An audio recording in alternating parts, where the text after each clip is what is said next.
ನಮಸ್ಕಾರ ಸ್ನೇಹಿತರೆ. ಇಂದು ನಾವು ಕೇಳಲಿರುವುದು ನಮ್ಮ ಜೀವನದಲ್ಲಿ ಅತ್ಯಂತ ಪವಿತ್ರವಾದ, ಶಕ್ತಿಶಾಲಿಯಾದ ಒಂದು ಸ್ತೋತ್ರದ ಕುರಿತು. ಅದುವೇ ಹನುಮಾನ್ ಚಾಲೀಸದ ಬಗ್ಗೆ. ಹನುಮಾನ್ ಚಾಲೀಸವನ್ನು ಓದಿದರೆ ದುಷ್ಟ ಶಕ್ತಿಗಳು ದೂರ ಹೋಗುತ್ತವೆ, ಭಯ, ದಾರುಣ, ಅಶಾಂತಿ ಎಲ್ಲವೂ ನಿವಾರಣೆಯಾಗುತ್ತವೆ ಎಂಬ ನಂಬಿಕೆ ಇದೆ. ಇದು ಕೇವಲ ಒಂದು ಭಕ್ತಿಗೀತೆ ಅಲ್ಲ, ಇದು ಆಧ್ಯಾತ್ಮಿಕವಾದ ವಿಜ್ಞಾನ.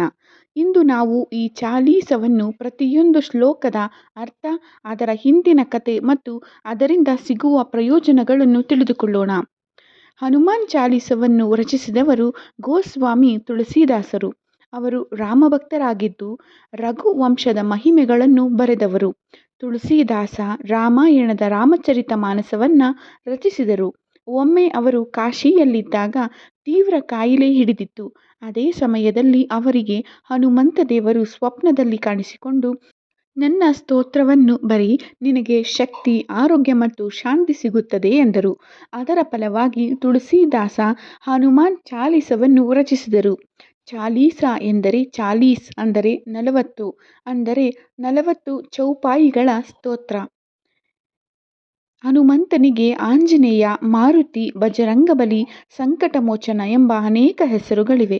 ಪ್ರತಿ ಶ್ಲೋಕವು ಅವನ ಒಂದು ಶಕ್ತಿ ಅಥವಾ ರೂಪವನ್ನು ಸೂಚಿಸುತ್ತದೆ. 40 ಚೌಪಾಯಿಗಳಿಂದ ಕೂಡಿದೆ. ಪ್ರತಿ ಚೌಪಾಯಿ ಹನುಮಂತನ ಶಕ್ತಿ, ಜ್ಞಾನ, ಸೇವಾ ಮನೋಭಾವ, ಭಕ್ತಿಯ ಮಹತ್ವವನ್ನು ವಿವರಿಸುತ್ತದೆ. ಶ್ರೀ ಗುರುಚರಣ ಸರೋಜ ರಾಜ ನಿಜಮನ ಮುಕುರ ಸುಧಾರಿ. ಇದರ ಅರ್ಥ, ಗುರುನ ಪಾದರಜದಿಂದ ಮನಸ್ಸನ್ನು ಶುದ್ಧಗೊಳಿಸಬೇಕು. ತುಳಸೀದಾಸ ಮೊದಲೇ ಗುರುಭಕ್ತಿ ಮೂಲಕ ದೇವರ ಅರಿವನ್ನು ಪಡೆಯಬೇಕು ಎಂದು ಸಾರುತ್ತಾರೆ. ಜೈ ಹನುಮಾನ ಜ್ಞಾನಗುಣ ಸಾಗರ, ಜೈ ಕಪೀಶತಿಹು ಲೋಕಹು ಜಾಗರ.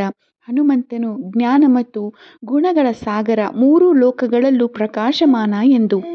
ರಾಮದೂತ ಅತುಲಿತ ಬಲಧಾಮ, ಅಂಜನಿ ಪುತ್ರ ಪವನಸುತ ನಾಮ. ಹನುಮಂತನು ರಾಮನ ದೂತ, ಅಪಾರ ಬಲದ ಧಾಮ, ಆಂಜನೇಯ ದೇವಿಯ ಪುತ್ರ, ಪವನ ದೇವರ ಸಂತಾನ ಎಂದು. ಚೌಪಾಯಿ 3ರಿಂದ 10.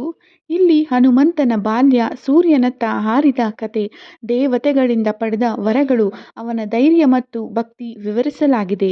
ಚೌಪಾಯಿ 11ರಿಂದ 20ರವರೆಗೆ ಹನುಮಂತನಿಗೆ ವಿದ್ಯೆ, ಬಲ, ಜ್ಞಾನ, ವಿನಯ ಎಲ್ಲವೂ ದೊರೆತವು.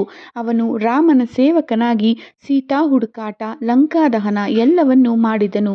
ಚೌಪಾಯಿ 21ರಿಂದ 30ರವರೆಗೆ ಹನುಮಂತನು ರಾಮನ ಕಾರ್ಯಕ್ಕಾಗಿ ಏನೇ ಮಾಡಿದರೂ ಅದನ್ನು ತನ್ನ ಶಕ್ತಿಯಿಂದಲ್ಲ, ಇದು ರಾಮನ ಕೃಪೆ ಎಂದು ತಿಳಿದನು. ಈ ಭಾಗದಲ್ಲಿ ನಮಗೆ ವಿನಯ, ಭಕ್ತಿ ಮತ್ತು ಸೇವಾ ಮನೋಭಾವ ಕಲಿಯಬಹುದು. ಚೌಪಾಯಿ 31ರಿಂದ 40ರವರೆಗೆ ಇಲ್ಲಿ ಹನುಮಂತನು ಸಂಕಟ ನಿವಾರಕನಾಗಿ ಕಾಣುತ್ತಾನೆ. ಹನುಮಾನ್ ಚಾಲೀಸ ಪಠಣದಿಂದ ದುಃಖ, ಭಯ, ಕಾಯಿಲೆ, ಕಷ್ಟಗಳು ದೂರವಾಗುತ್ತವೆ. ಶತ್ರುಗಳು ಶಮನಗೊಳ್ಳುತ್ತಾರೆ. ಮನಸ್ಸಿಗೆ ಶಾಂತಿ ದೊರಕುತ್ತದೆ. ಧನ, ಧೈರ್ಯ ಮತ್ತು ಆಧ್ಯಾತ್ಮಿಕ ಶಕ್ತಿ ಹೆಚ್ಚುತ್ತದೆ. ಪವನತನಯ ಸಂಕಟಹರಣ, ಮಂಗಳಮೂರ್ತಿ ರೂಪ. ಹನುಮಂತನು ಎಲ್ಲ ಸಂಕಟಗಳನ್ನು ತೊಲಗಿಸುವ ದೇವರು. ಅವನು ನಾಮಸ್ಮರಣೆಯು ಮಂಗಳಕರ ಎಂದು ವಿವರಿಸಲಾಗಿದೆ. ಹನುಮಂತನ ಪಠಣ ಮಾಡಿದರೆ ಆತ್ಮವಿಶ್ವಾಸ ಹೆಚ್ಚುತ್ತದೆ, ಭಯವು ದೂರವಾಗುತ್ತದೆ. ಹನುಮಾನ್ ಚಾಲೀಸ ಪಠಣದಿಂದ ದೇಹ ಮತ್ತು ಮನಸ್ಸು ಶುದ್ಧವಾಗುತ್ತದೆ. ದುಷ್ಟ ಶಕ್ತಿಗಳು, ಕಳಪೆ ದೃಷ್ಟಿ, ನಕಾರಾತ್ಮಕ ಎನರ್ಜಿ ಹತ್ತಿರ ಬರುವುದಿಲ್ಲ. ದೈನಂದಿನ ಜೀವನದಲ್ಲಿ ಕಾರ್ಯಸಿದ್ಧಿ, ಉತ್ಸಾಹ, ಧೈರ್ಯವು ಸಿಗುತ್ತದೆ. ಹನುಮಂತನ ಸ್ಮರಣೆಯು ಭಕ್ತನನ್ನು ರಾಮನತ್ತ ಕರೆದೊಯ್ಯುತ್ತದೆ. ಶನಿವಾರ ಹನುಮಾನ್ ಚಾಲೀಸವನ್ನು ಪಠಿಸಿದರೆ ಶನಿ ದೋಷ ನಿವಾರಣೆಯಾಗುತ್ತದೆ. ಸ್ನಾನ ಮಾಡಿ ಸ್ವಚ್ಛ ವಸ್ತ್ರವನ್ನು ಧರಿಸಿ ಹನುಮಂತ ದೇವರ ಮುಂದೆ ತೈಲದ ದೀಪವನ್ನು ಹಚ್ಚಿ, ಹೂ, ತುಳಸಿ, ವಾದರವನ್ನು, ಹಣ್ಣು ಅರ್ಪಿಸಿ ಓಂ ಶ್ರೀ ಹನುಮತೇ ನಮಃ ಮಂತ್ರವನ್ನು 3 ಬಾರಿ ಜಪಿಸಿ ನಂತರ ಶ್ರದ್ಧೆಯಿಂದ ಚಾಲೀಸವನ್ನು ಓದಬೇಕು ಅಥವಾ ಕೇಳಬೇಕು. ಕೊನೆಯಲ್ಲಿ ಹನುಮಾನ್ ಆರತಿ ಮಾಡಿ ಪ್ರಾರ್ಥಿಸಬೇಕು. ಹನುಮಾನ್ ಚಾಲೀಸವು ಆಂಜನೇಯ ಸ್ವಾಮಿಯ ಶಕ್ತಿಯನ್ನು ಬಣ್ಣಿಸುವ ಶ್ಲೋಕವಾಗಿದೆ. ಹನುಮಾನ್ ಚಾಲೀಸವನ್ನು ಪಠಿಸುವುದರಿಂದ ವ್ಯಕ್ತಿಯು ಸಾಕಷ್ಟು ಪ್ರಯೋಜನಗಳನ್ನು ಪಡೆದುಕೊಳ್ಳುತ್ತಾನೆ. ಇನ್ನು ಸಾಕಷ್ಟು ರಹಸ್ಯಗಳು ಹನುಮಾನ್ ಚಾಲೀಸದಲ್ಲಿ ಅಡಗಿದೆ. ಹನುಮಾನ್ ಚಾಲೀಸದ ರಹಸ್ಯಗಳ್ಯಾವುವು? ಇವುಗಳ ಕುರಿತು ನಿಮಗೊಂದಿಷ್ಟು ಮಾಹಿತಿ ಸ್ನೇಹಿತರೆ.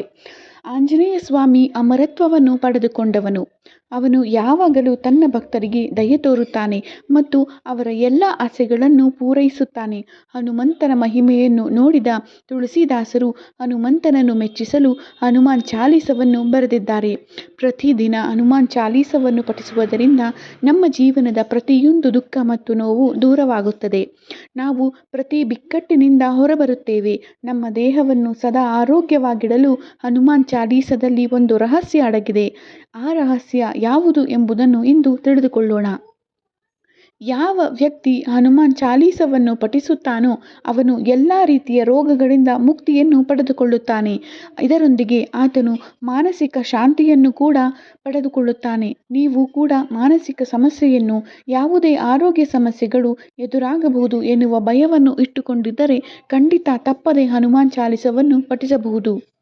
ಹನುಮಾನ್ ಚಾಲೀಸ ಎಂದರೆ ಆಂಜನೇಯ ಸ್ವಾಮಿ ಶಕ್ತಿಯನ್ನು ಹಾಡಿ ಹೊಗಳುವ, ಆತನ ಸಹಾಯ ಗುಣಗಳನ್ನು ಬ್ರಹ್ಮಾಂಡಕ್ಕೆ ಸಾರುವ 40 ಸಾಲುಗಳ ಶ್ಲೋಕವಾಗಿದೆ.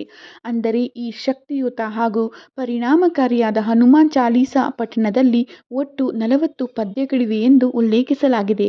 ಈ ಎಲ್ಲ ಸಾಲುಗಳು ಆಂಜನೇಯ ಸ್ವಾಮಿಯ ಬಗೆಗಿನ ವಿಷಯಗಳನ್ನು ನಿಮಗೆ ತಿಳಿಸುತ್ತದೆ.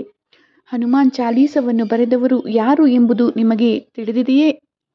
ಹನುಮಾನ್ ಚಾಲೀಸವನ್ನು ಬರೆದವರು ಸ್ವತಃ ತುಳಸಿದಾಸರೇ ಆಗಿದ್ದಾರೆ. ಹಾಗಾಗಿ ತುಳಸಿದಾಸರನ್ನು ಹನುಮಾನ್ ಚಾಲೀಸದ ಲೇಖಕರು ಎಂದು ಕರೆಯಲಾಗುತ್ತದೆ. ಇವರು ಹನುಮಾನ್ ಚಾಲೀಸದ ಕೊನೆಯ ಶ್ಲೋಕದಲ್ಲಿ ಹನುಮಾನ್ ಚಾಲೀಸವನ್ನು ಪಠಿಸುವುದರಿಂದ ಆಂಜನೇಯ ಸ್ವಾಮಿಯ ಆಶೀರ್ವಾದ ದೊರೆಯುತ್ತದೆ ಎಂದು ಹೇಳಿದ್ದಾರೆ. ಹನುಮಾನ್ ಚಾಲೀಸವು ಆರಂಭದಲ್ಲಿ 43 ಪದ್ಯಗಳನ್ನು ಒಳಗೊಂಡಿದೆ. 2 ದ್ವಿಪದಿಗಳನ್ನು ಮತ್ತು 40 ಚತುರ್ಭುಜಗಳನ್ನು ಇದರೊಂದಿಗೆ ಮತ್ತೆ ಕೊನೆಯಲ್ಲಿ 2 ದ್ವಿಪದಿಗಳನ್ನು ಹೊಂದಿದೆ. ಹನುಮಾನ್ ಚಾಲೀಸದ 11ರಿಂದ 20ನೇ ಅಧ್ಯಾಯಗಳಲ್ಲಿ ಆಂಜನೇಯ ಸ್ವಾಮಿಯು ರಾಮನಿಗೆ ಮಾಡಿದ ಸೇವೆಗಳ ಕುರಿತು ಬಣ್ಣಿಸಲಾಗಿದೆ. ಆತನಿಗೆ ಸಮುದ್ರವನ್ನು ದಾಟಲು ಸಹಾಯ ಮಾಡಿರುವುದು, ಸೀತೆಯನ್ನು ಹುಡುಕುವಲ್ಲಿ ರಾಮನಿಗೆ ಆಂಜನೇಯ ಸ್ವಾಮಿ ಸಹಾಯ ಮಾಡಿರುವುದು, ಈ ಎಲ್ಲ ವಿಷಯಗಳನ್ನು ಇದರಲ್ಲಿ ಉಲ್ಲೇಖಿಸಲಾಗಿದೆ. ಹನುಮಾನ್ ಚಾಲೀಸವನ್ನು ಓರ್ವ ವ್ಯಕ್ತಿ ನಿರಂತರವಾಗಿ ಪಠಿಸುವುದರಿಂದ ರೋಗಗಳಿಂದ ಮುಕ್ತನಾಗುವುದು ಮಾತ್ರವಲ್ಲ, ಆತನ ಮನೆಯು ಎಲ್ಲ ನಕಾರಾತ್ಮಕ ಶಕ್ತಿಗಳಿಂದ ಮುಕ್ತಿಯನ್ನು ಕೂಡ ಪಡೆದುಕೊಳ್ಳುತ್ತದೆ. ಓರ್ವ ವ್ಯಕ್ತಿ ತನ್ನ ಜೀವನದಲ್ಲಿ ಯಾವುದೇ ತೊಂದರೆಗಳನ್ನು ಅನುಭವಿಸುತ್ತಿದ್ದರೂ ಅವನು ಹನುಮಾನ್ ಚಾಲೀಸವನ್ನು ಪಠಿಸುವ ಮೂಲಕ ಅದರಿಂದ ಮುಕ್ತನಾಗುತ್ತಾನೆ. ಸ್ನೇಹಿತರೆ, ಹನುಮಾನ್ ಚಾಲೀಸ ಕೇವಲ ಪಾಠವಲ್ಲ, ಇದು ನಮ್ಮ ಜೀವನದ ಮಾರ್ಗದರ್ಶಿ. ಪ್ರತಿ ಶ್ಲೋಕವೂ ಒಂದು ಶಕ್ತಿ, ಒಂದು ಉಪದೇಶ. ನೀವು ದಿನವೂ ಹನುಮಾನ್ ಚಾಲೀಸ ಪಠಿಸಿದರೆ ನಿಮ್ಮ ಮನಸ್ಸು ಶಾಂತಿಗೊಳ್ಳುತ್ತದೆ, ಜೀವನದಲ್ಲಿ ಧೈರ್ಯ ಹೆಚ್ಚುತ್ತದೆ ಮತ್ತು ಕಷ್ಟಗಳು ತೊಲಗುತ್ತವೆ.